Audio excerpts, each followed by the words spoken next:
అలంకరిస్తాడు. అదే పూలమాలను మహారాజుకు ప్రసాదంగా ఇస్తాడు. అందులో నల్లని పొడవాటి వెంట్రుకను చూసిన మహారాజు ఈ వెంట్రుకలు ఎవరివి అని గట్టిగా అడుగుతాడు, నిలదీస్తాడు. వెంటనే ఆ వెంట్రుకను చూడగానే ఆ అర్చకుని ముచ్చెమటలు పట్టాయి. అయినా ధైర్యం తెచ్చుకుని, మహారాజా, ఈ శివలింగానికి కొప్పు ఉంది, ఈ వెంట్రుక సాక్షాత్తు స్వామివారిదే అని అన్నాడు. అయితే స్వామివారి కొప్పు చూపించు అని అడిగాడు మహారాజు. మన్నించండి మహారాజా, నేడు అలంకారం పూర్తయింది. రేపు ఉదయం స్వామివారి దర్శనానికి వస్తే తప్పకుండా కొప్పు చూపిస్తాను అని అన్నాడు అర్చకుడు.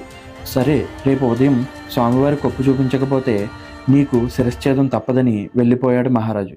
ఆ రాత్రి ఆ అర్చకుడికి నిద్ర పట్టలేదు. స్వామివారితో తనకు వచ్చిన కష్టాన్ని చెప్పుకొని మన్నించమని ప్రార్థించి ఎంతో వేడుకున్నాడు. తెల్లవారింది.